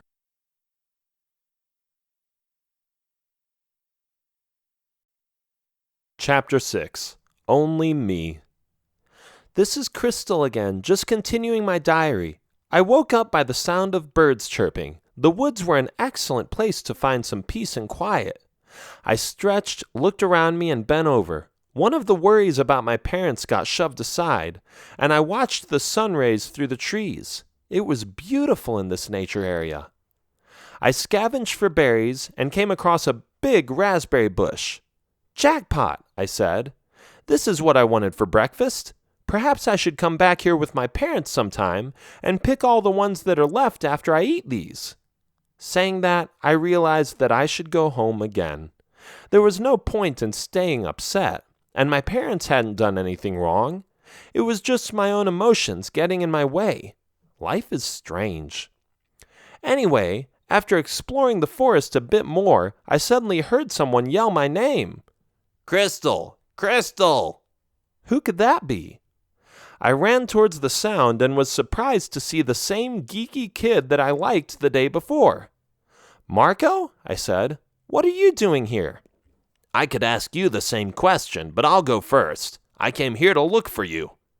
I ran away. I was upset. Why? It's none of your business, I said. I didn't want to open up. Is it because I said something about your hair? I never said I hated it. Wow, this Marco kid was a little nerdy, but he was empathetic, and he knew what I was thinking. Score! I liked him again. I love red hair, he said. In fact, I was always looking for a girl with red hair. Really? Really. Then let's go home together. I was pretty sure that from that time on we were boyfriend and girlfriend, because he grabbed my hand and held it all the way through the forest. There's something else, he said. The village is in commotion. Everybody is afraid.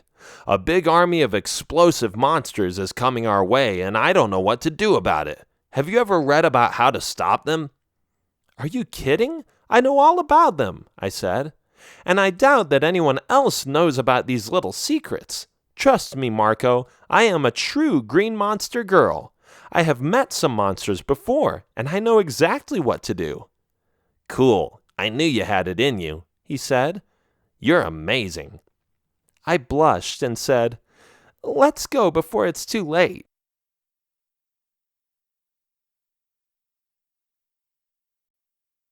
Chapter 7. Commanding an Army. The two of us ran towards the village. It was unfortunate, but we had to let go of each other's hands to do so. I thought it was funny that I ran faster than Marco and that I got home before he did. "Are we going to your house or my house?" he asked. "Mine, of course," I said. "Oh, okay." I didn't knock when we arrived. I stormed in and looked for my parents. "Mom!" I shouted. "Crystal?" I heard from upstairs. "Crystal, is that you?" "Yes, Mom, I'm home. I'm sorry I left, but I'm okay." "I am so glad you're back," my mom said as she came downstairs and gave me a hug. "We were worried sick about you." "I'm okay, Mom. You can let go now. Did you hear about the green monsters?" "Yes, I did. We have to leave as soon as possible." "No, Mom, we don't," I said. "What is this? Why won't you come?" "I can solve it. I can make the monsters disappear."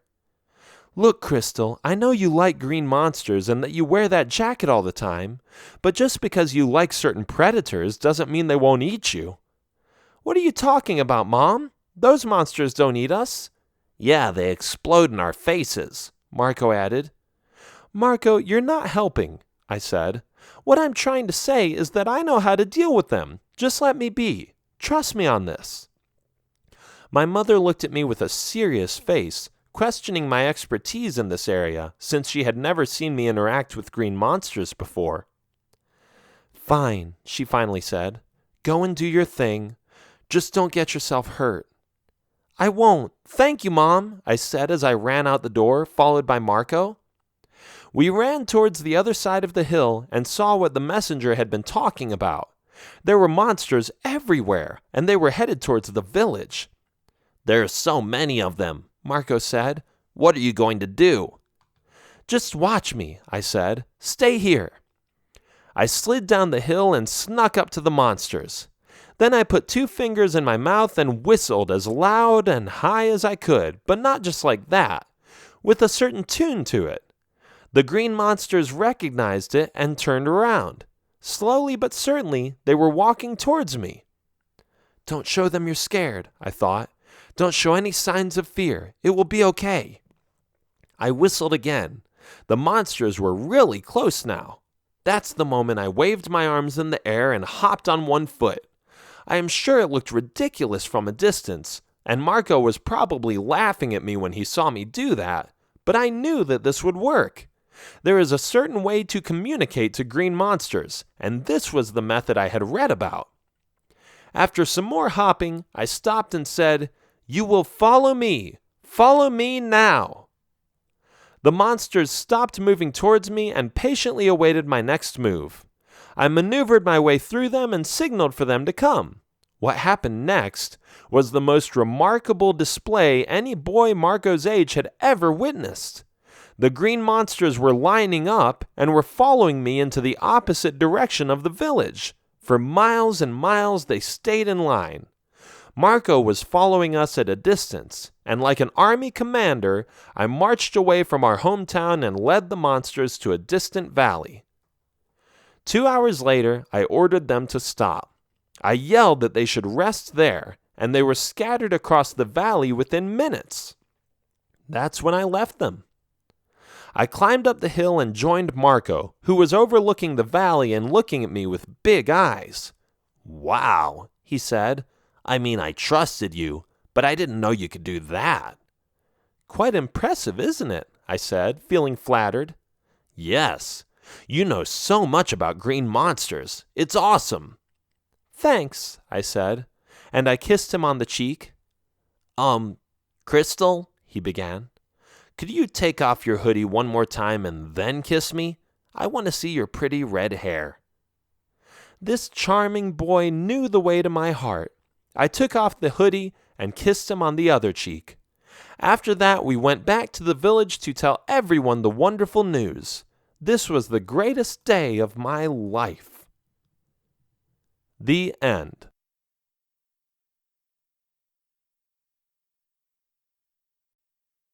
This has been Teen Girl Book, Diary of a Green Monster Girl, Adventure Stories for Kids, written by Jeff Child, narrated by John H. Feskins.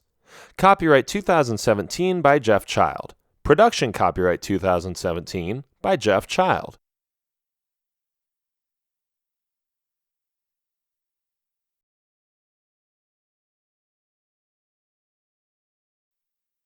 The Little Ghost Girl, Diary of a Cute, Spooky Teenage Girl, Adventure Stories for Kids.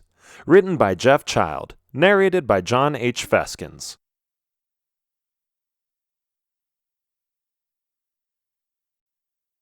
Introduction. Haley is a ghost girl. She tells the story she recorded in her diary about how she decided to hang out with ghosts, how much fun it is to use their abilities, and the struggle for acceptance. She loves her life. She feels free in spirit, but when something goes wrong, it's only a matter of time before her emotions turn around completely. When it's hard to find purpose in life, it's the best thing in the world to have someone come and ask for your help. And this is exactly what she experiences.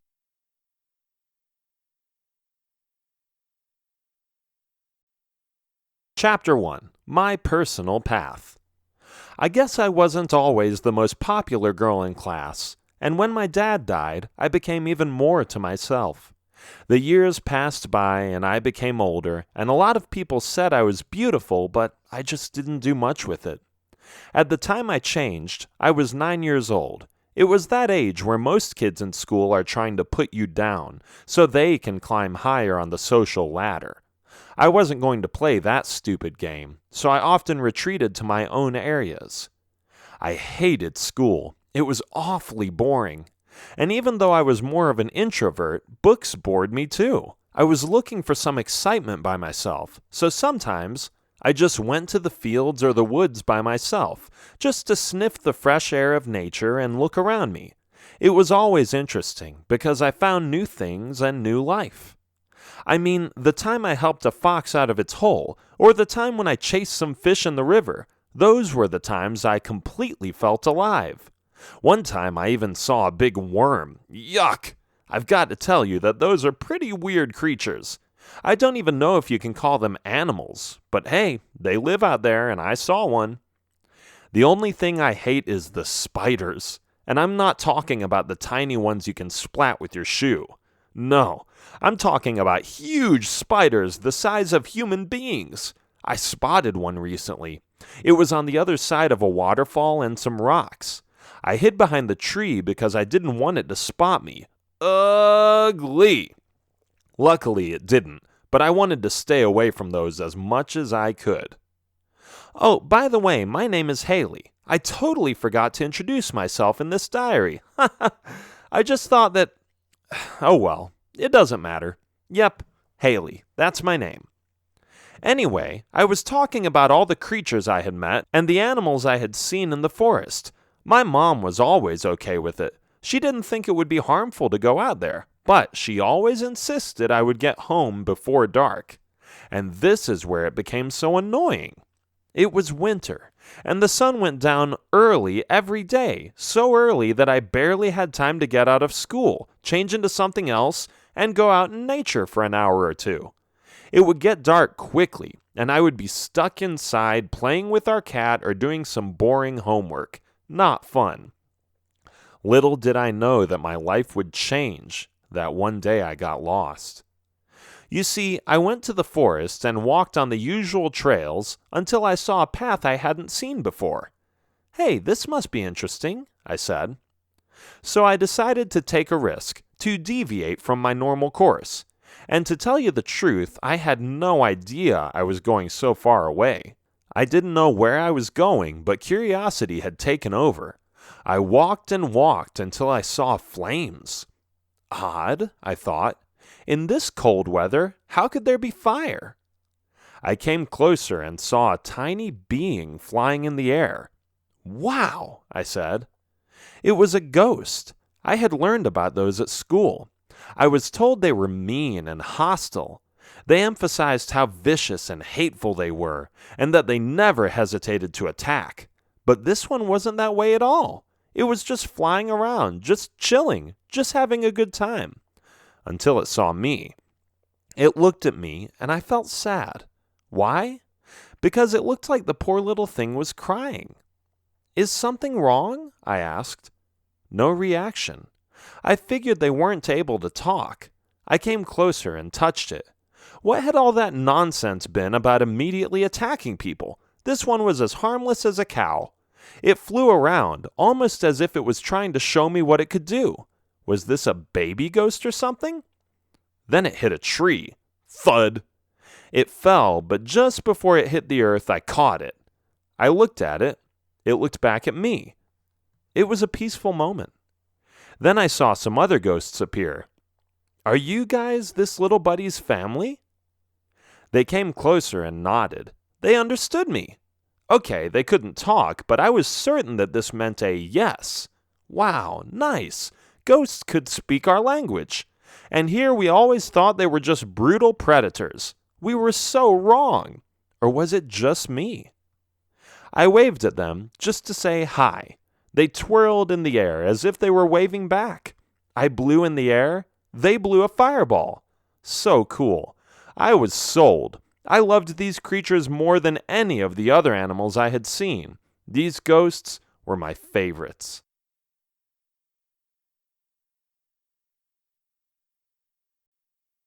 Chapter 2. Ghosts are great. Did you know that ghosts are totally legit? They rock. I became best buddies with them. I went out to the forest every day to see them. They showed me all kinds of tricks, like how they could spit fireballs and fly around. They were able to bounce off a tree and make a weird sound when they did. I showed them some stuff too. They all gathered around and watched me start a fire with sticks and matches, climb a tree, and swim in the river. We had a blast, despite the cold weather. Summer came. The weather had finally turned around, which meant I could stay at the woods longer. Yippee! Nobody had ever found out about the ghosts, except for my mom. We had a discussion about it once, and at first she wasn't convinced I was being safe, but eventually she accepted it. Are you going back to those weird flying ghosts again? She asked me one day. Yes, I am going back. Why not? Well, don't you think it would be wiser to hang out with some other kids from your class? Perhaps there are some nice girls that would want to chit-chat or shop for clothes. Mom, all the girls hate me. They think I'm weird. Well, what about the boys? Are they interested in being with you? Are you kidding? They're so immature. They burp and fart on purpose, and then they laugh about their own jokes. Really? All of them? My mom asked. All of them, Mom. She smirked and came closer, looking straight at me. I tried to look away because I knew what she was doing. She knew I was hiding something, and she was determined to get it out of me. All of them? She asked again. I couldn't stop smiling, and I looked up, to the right, and to the left. Okay, I said shyly. There is one boy who... Aha! I knew it, Mom said. Tell me all about him. His name is Raiden, but he doesn't pay attention to me. Not that I noticed, at least. Well, why don't you just go talk to him? Find out what he's like. Mom, stop bugging me. Are you crazy? I can't do that. Then he will think I like him. Which is true, isn't it? Yes, but I can't let him know that. My mom started seeing a little annoyance in my posture and decided it wasn't time to push my buttons. I wasn't ready for such a move, and she would leave it at that. Thank goodness.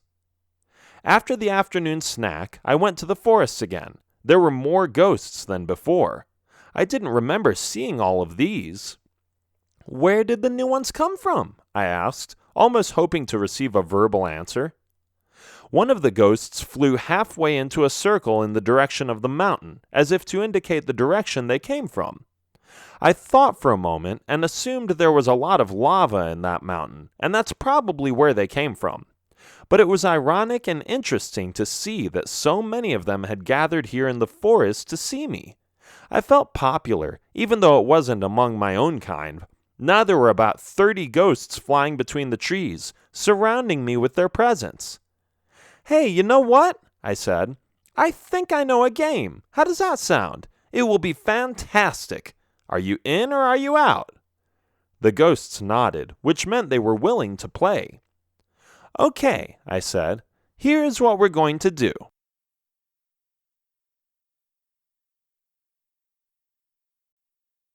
Chapter 3. The Contest. There's a barrel in town. I know exactly where it is. The barrel contains oil. And do you know what oil does?" One of the ghosts became really excited and flew up and down in the air. "Right, it burns like crazy. And you guys like burning, don't you? So who is up for the contest?" All the ghosts flew in circles. They almost created a tiny tornado of some sort. I could tell they were enthusiastic about the idea, and I immediately showed them the way. I ran down the path, down another path, and took a shortcut through the trees. I looked back and saw a whole troop of ghosts flying behind me. They trusted me, and they would go anywhere I would. It felt great. Finally, after some running and flying around, we arrived at the designated spot. The barrel was there. It was on the outskirts of town, and I didn't think we would bother anyone with our contest. "Stay here," I said. I ran towards the barrel, which was next to a barn with hay, and checked if the coast was clear. Nobody was there. It was safe.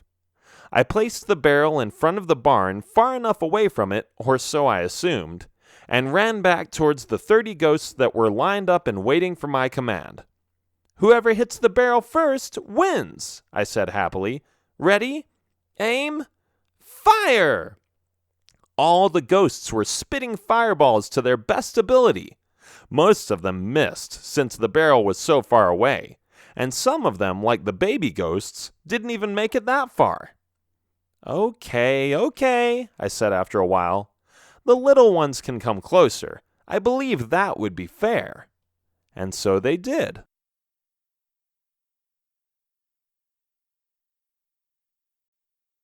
Chapter 4. Accidents. Something happened, though, something I hadn't foreseen. Later, when I looked back, I thought of my stupidity and my carelessness. It was bound to happen. It was a destruction waiting to occur. One of the ghosts hit the barrel. Whoosh! The barrel instantly caught fire. I cheered and celebrated with the other ghosts. Some ghosts made loops in the air. Others dropped to the ground and jumped up again. It was like a party.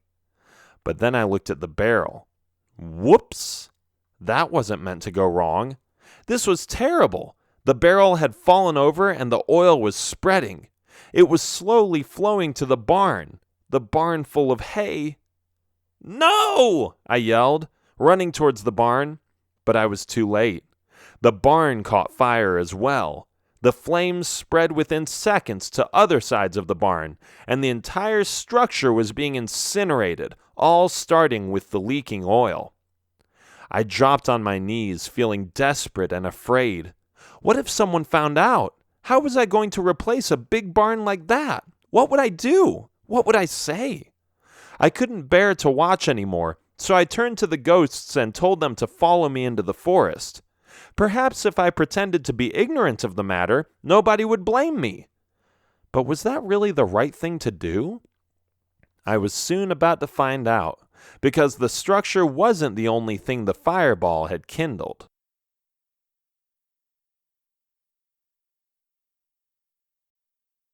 Chapter 5. Angry. Apparently a few hotheads, pun intended, who lived in that area, farmers from the outside of the village, had seen everything. They ran at me and the ghosts and waved their hands in the air. One of them was holding a pitchfork and the other a shovel. "What are you doing there, girl?" one of the farmers said. "Are you nuts? You ruined everything, you stupid little—" "I'm sorry," I shouted back. One of them came really close and threatened me with his weapon. He was raging. I had never seen anyone so furious before. The farmer was wearing a blue overall and a pair of black boots. His hat was tattered, and the ends of his pitchfork were extremely sharp. "Why are you with these monsters?" he asked. "Look at what you've done. You are a disgrace to the village." But then I got defensive. "They are not monsters," I said. "They are friendly creatures that are just misunderstood. You have no idea how intelligent and talented they are. They are capable of a lot more than you think." "I don't care what you say, girl. I'm going to tell the whole village, and when they hear of this, they will punish you. And don't count on a light punishment. It will be harsh." "Fine, then I won't go back," I said. Come on, buddies, we're out of here." That surprised the farmer. He looked at me with big eyes, speechless because of my last remark. The other farmer, who was out of shape, finally caught up and asked while panting, "Hey, what's going on?" "She says she won't come back to the village," the farmer said. "I don't know if she means it or if she is just bluffing. Either way, we'll be rid of her. Do I look like I care?" The other farmer disagreed. I heard it from a distance even though I was already far away. He argued that I was only a teenager and that my mom would be looking for me, but neither of them were willing to follow me and find out where I was going. Maybe that was for the best. I hated the villagers. They never accepted me. I had finally found my home, with the ghosts in the forest. And that's where I stayed, at least for the time being. I wasn't going back that night, and I didn't care. I looked at the ghosts. Some of them cried. They felt sorry for me.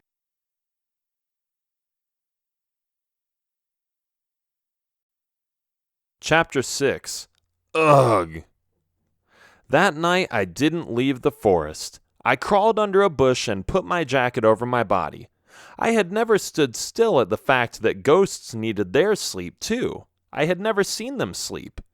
I watched as some of them fell asleep on branches and others behind rocks. The baby ghost was still my favorite. It was adorable to see it coming towards me and giving me a hug. "I love you too, buddy," I said with a smile, closing my eyes while embracing it. I didn't sleep much that night. I heard all kinds of weird noises. I was afraid. This was my first night in the forest. I heard an owl fly by, and I am pretty sure something weird or dangerous was making the leaves rustle in that bush in the corner. I shivered. I didn't like this. I guessed I underestimated how homesick I would become if I stayed away from home in an unknown place. Well, unknown at night. I had been coming here every day during the day. One of the ghosts observed my fear and came closer. The ghosts were glowing a little in the dark, and having them near me made me feel safer. The ghost stayed awake and hovered above the ground by my side, waiting for me to fall asleep. Eventually, I fell asleep. The fatigue had overcome me. But in the middle of the night, I woke up. I looked around me. All the ghosts were asleep. They were glowing a little, but besides that, it was pitch black. No streetlights in the forest. That was obvious. I heard something. Something was coming closer.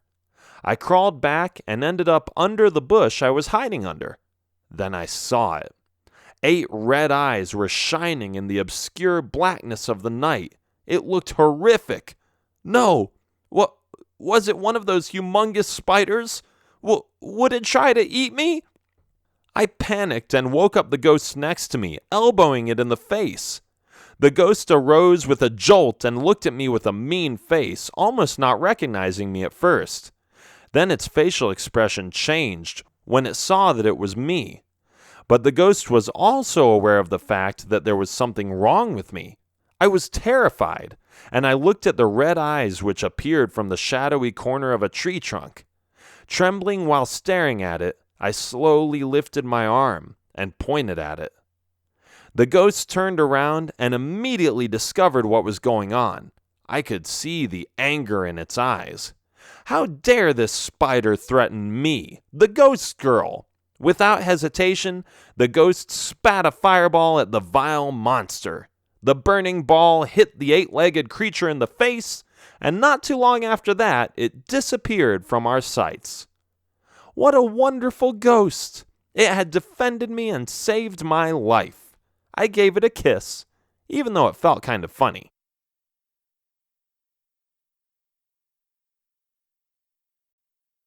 Chapter 7. I'm here! The next day, I woke up by chirping birds.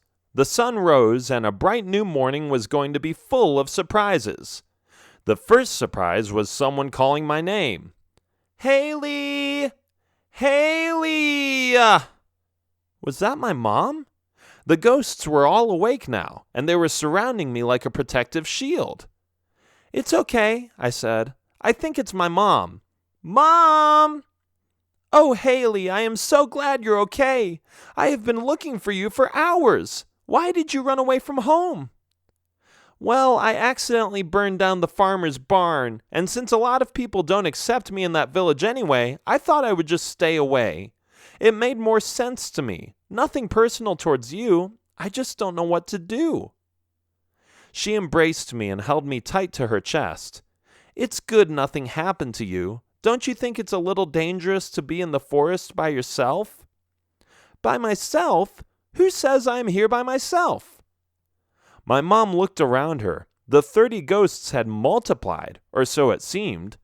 More of them had arrived from the volcanic mountain. I hadn't noticed it before either, but when my mom gazed at the flying fire creatures, I silently counted them and came to the number of 54. Wow! More and more were joining our little get-together. "Don't they attack you at all?" Mom asked. "Of course not," I said. "They are perfectly harmless. Well, around me at least. And it seems like they feel quite comfortable around you as well." Amazing. We looked at the ghosts a little longer. Some of them were flying in circles, others were spitting fireballs at the river, and the closest one to us, the baby, started flying around my mom, observing her with all the curiosity that an infant possesses. "Anyway," my mom continued, "you cannot stay here. Please come home with me. I will explain to them that it was just an accident, and I am sure that they will leave you alone." At first I refused, but I wasn't stubborn enough, and Mom was good at convincing. She did that thing again where she looked me in the eyes and begged me to come along. Eventually, I gave in and followed her to the village. But it wasn't how it used to be. Even my mom didn't know about this. When we arrived at the village, big spiders were everywhere, hundreds of them. They were crawling on rooftops and breaking doors. They were jumping on lights and rolling through windows. It was chaos. Total chaos. "Ah!" we heard from one corner. "Eee!" we heard a woman scream. Everybody was panicking. Spiders were running after villagers, men were fighting them off with silver swords and iron pickaxes, and women and children were hiding behind the walls, hoping not to be seen by these hairy devils. My mom and I didn't say a word. We could hardly believe our eyes. The destructive scene before our eyes was the material of nightmares. When I came to my senses, I tapped my mom on the shoulder. "I am going to get the ghosts," I said. She stared at me for a second and then said, "Go! You are our only hope!" I didn't hesitate. I ran off to the forest, turning left and right in an attempt to find the best shortcuts to the river area where the ghosts were. When I arrived, I had to catch my breath. The village is under attack," I said, trying to speak but struggling to find the air to do it. The ghosts gathered around me. They were all there. I paused for a moment and told them the rest. "Spiders are all over the village. I know the villagers don't like you, but this is your chance to prove them wrong. If you can go there without burning any other buildings, or worse, people's homes, then follow me and kill these spiders once and for all." The ghosts moved sporadically in excitement, understanding completely what needed to be done. I took courage, shook my head, and sprinted back to the village. Fortunately, the damage was down to a minimum, but if I had waited any longer, it could have been catastrophic. The ghosts flew in. It was war. They scattered all over the village and spat fireballs at the spiders, aiming to their best ability and killing many. I was there. I commanded ghosts to go here or there, and I felt like an omnipotent woman, controlling and ordering the forces of nature around me. The little baby ghost was there too. I watched as it quickly cremated an enormous spider in front of me. "Nice going, buddy," I cheered. "That was super awesome." The baby ghost almost blushed a little. It was so cute. "Good job. Keep going," I said, encouraging it a little. One spider was about to pounce on a little girl when a ghost appeared in front of it and burned its face with an extremely hot flame. Other ghosts were flying above the rooftops, trying to find the spiders that were closest to the villagers, or knocking some tarantulas to the ground. The slaughter was in our favor. Spider corpses were piling up on the streets, and the remainder fearfully scurried away, leaving the village and never looking back. Victory was ours. The ghosts had saved the city.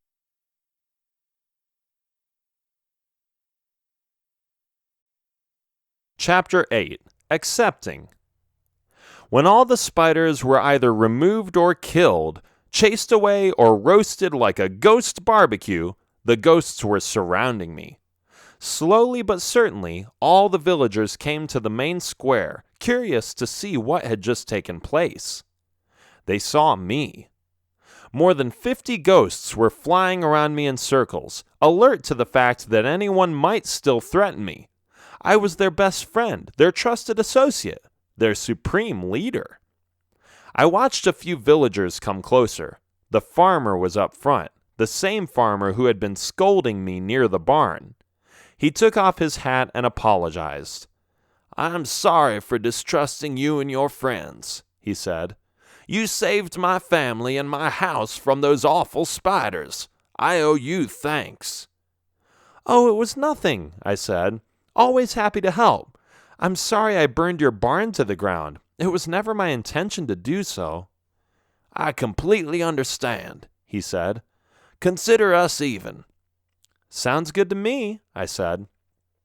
Mom came too. She gave me a hug after kicking away a dead spider in front of her feet.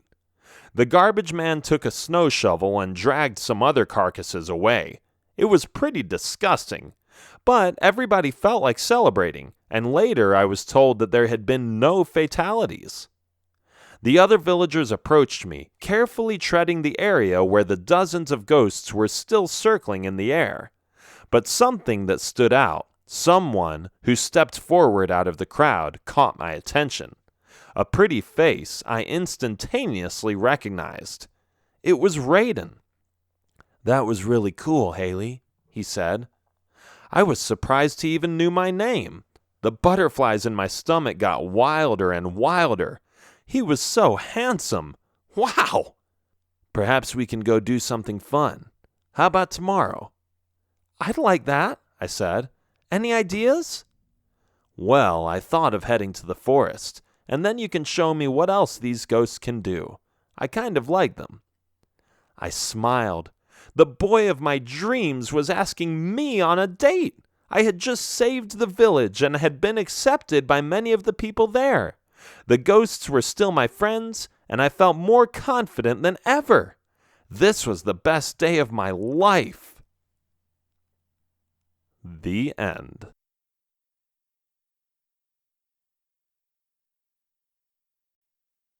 This has been The Little Ghost Girl, Diary of a Cute, Spooky Teenage Girl, Adventure Stories for Kids.